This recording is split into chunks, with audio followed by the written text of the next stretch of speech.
Hello and welcome to another SBC chat. Today we have the pleasure of Rob and Joe joining us. So Rob and Joe, if you'd like to introduce yourselves, who are you, what do you like doing, anything, go with that, go. I'm Joe and I'm married to Rob and we have Naomi and Samuel with us. Naomi's 15, Naomi and Samuel is 13.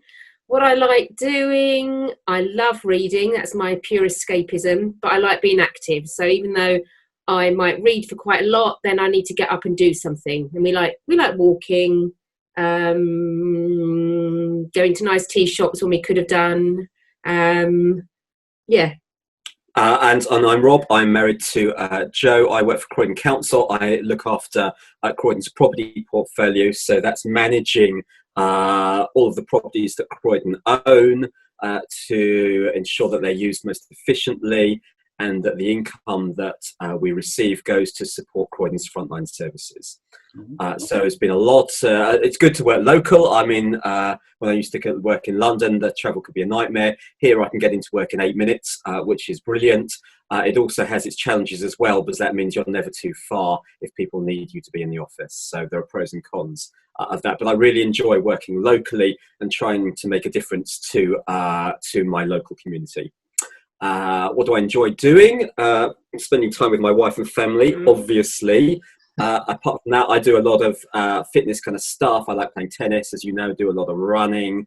And I enjoy and I've had a lot of opportunity in lockdown to spend more time in the garden. I'm quite an avid gardener as well, like my father was. So enjoy growing things. That's cool. That's cool. Thank you, guys.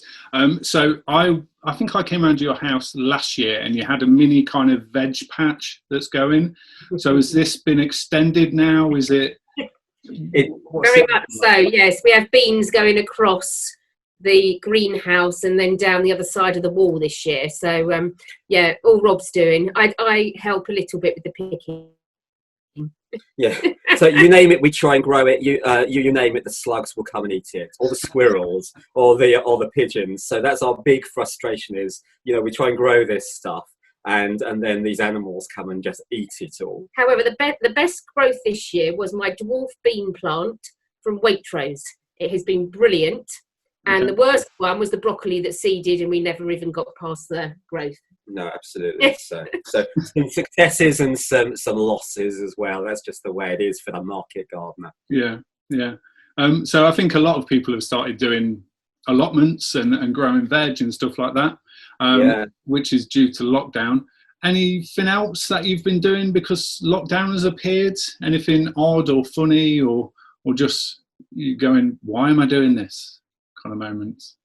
Odd or funny? Well, most of the things in our life are probably a bit odd or funny, if we were perfectly honest. But one of the other things is actually I found that because I now work from home, I don't have to dress up to go into the office. So it's really easy, actually. I found this is a tip to save time, that you can just wear what you're wearing during the day to bed, and then when you get up in the morning, you don't have to change. It's brilliant, and you save so much time. You can get straight into work.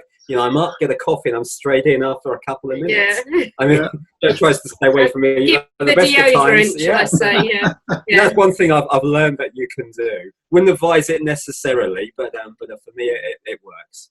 Yeah. And the odd thing we've done is, because restaurants and everything are closed, and also the toilets as well, when we've gone away for the day or something like that, you cannot overemphasize how useful a bucket can be. Okay. And the rest, I'll leave I have a question, because you mentioned food and toilet. I know. Is this bucket working for both of these items, Rob? No. Okay, that's fine. You can always edit that bit out if it's too squeamish. For the majority of our church friends. I've taken up tennis actually, haven't I? Oh yeah, surprising. Yeah. So Samuel and I were members of the tennis club. Naomi and Jeff joined. And what's amazed me is how good my wife is at tennis. Well, almost better than me. I lumber around, and then Samuel does this massive shot, and I just kind of look at it, but I enjoy it. It's been good. Yeah. So something new that we've enjoyed doing as a family, and it's brilliant. Yeah, I really enjoy it. That's really good. That's cool.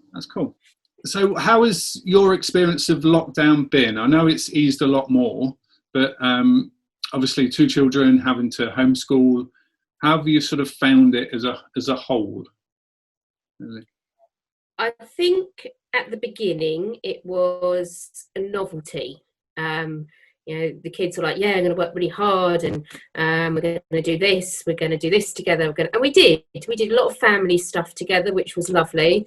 And we kind of adapted quite quickly to maybe doing some board games. I did jigsaws, that kind of passed the time, did more reading. Naomi and Samuel were really good schooling wise. They're quite conscientious. So they kind of got on with it, really. So we were quite easy. It was quite easy in that respect. But I think after about 12 or 13 weeks, the novelty started to wear off. And it was like, right, what can we do today? Where can we go?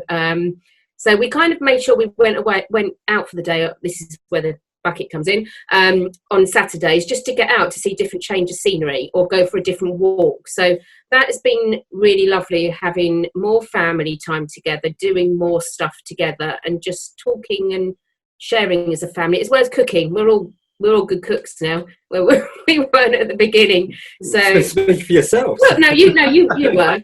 But yeah, no, Naomi and I and Samuel, we're all kind of quite happy to conjure up a recipe now, which before we didn't really have the time because I was rushing around like a taxi service. That was my role. Yeah, it's time. Yeah. My wife was always a really good cook. She just didn't have the time to be able to do that. So I think having time as a family has been really beneficial. Absolutely. Yeah. Oh, Rob. So I know when you were younger, you went on a mission of some kind. I think it was America. I'm trying to think back. Oh, it's so long ago. Many years ago. I can't remember what happened yesterday. It's challenging enough, I tell you. So what would you like to know? So 20 years ago, it was after university, and I went to where is it? Denver, Colorado, to study with Youth with a Mission, who are a Christian mission organization. Something called their discipleship training school. It was a 6-month course, followed by a month's mission trip, and we went to Mexico. So that was really good. That was a definitive point within my kind of Christian early formative Christian years, really, in terms of maturing as a Christian. Absolutely.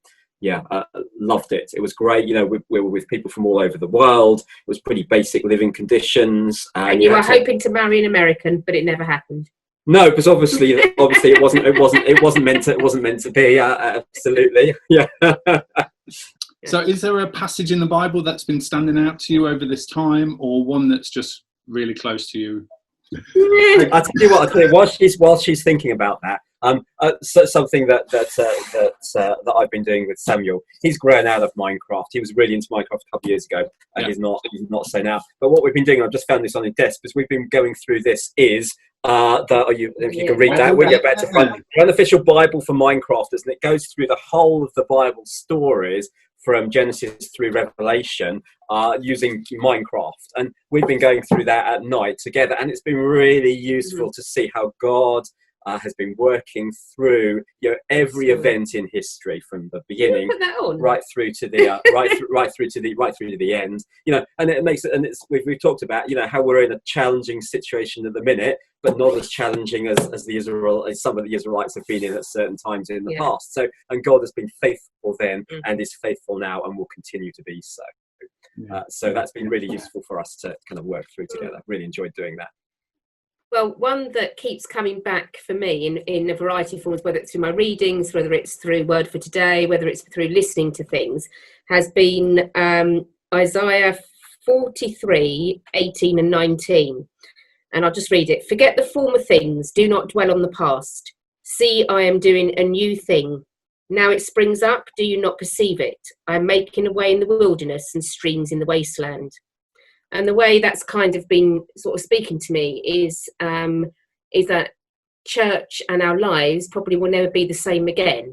And as Trevor was talking, I think in January, about turning our world upside down. Our world literally has been thrown in the air and turned upside down. But even amongst that, God is doing a new thing. So the new thing is really exciting, I think, because I think church is going to have to be completely different, and we're going to have to think out of the box and it's not in that normal mould. You know, as kind of the Acts of the Apostles, you know, the church was scattered. That, in a sense, I think is more of our role now, to be scattered into our community, but sharing the love of Jesus through things, maybe acts of kindness and in different ways, and just showing people God's love in our community. So that one, yes, and it's not just been once, it's kind of come back time and time and again. And then my all-time favourite, I can do everything through him who gives me the strength. So even though this might be a daunting time, God will give me the strength to go through it. Yeah, that's cool. That's cool. Okay. So SBC, we're a praying church. We like to pray for each other. Is there any prayer requests you have as a family or those people that you're connected with? I think for me, with my mum and dad, my mum has really severe asthma and waiting for a hip replacement as well, with blood clots and everything in her leg. She's shielded. So we have seen her from a distance, but we haven't since Christmas really, haven't had a hug with her, you know, and that's obviously with my dad as well. So it's been quite difficult, and obviously, the impact of staying in and being careful is really something that she has to really do. Otherwise, if she did end up with COVID, it would be challenging. Would be so that's quite difficult, because of course you want to go and visit and etc. So we have visited from afar, as I said, but as time goes on, I didn't expect it to be quite this long. Yeah. So for both of us on either side, it's quite a challenge. And then the other thing, I think, coming into summer, pray for all parents. I think, you know, we've had time with homeschooling already, and for some, maybe the younger kids as well at home, it's going to be quite another 6 weeks or 8 weeks of trying to occupy kids without them getting into trouble. You know, we have the teenage kind of side of things, and with a lot of traditional things like holiday clubs or other activities that might not be on, it's more of a challenge, as you will appreciate. Yeah. Okay. Thank you both very much for your time. If anybody would like to be involved in SBC chat, give me a message. Thank you. Goodbye. Bye. There you go. So, has there been a Bible in the passage? A Bible in the passage. We've got Bibles everywhere in our house. I mean, in the toilet, in the passageway. Yeah. Mm-hmm.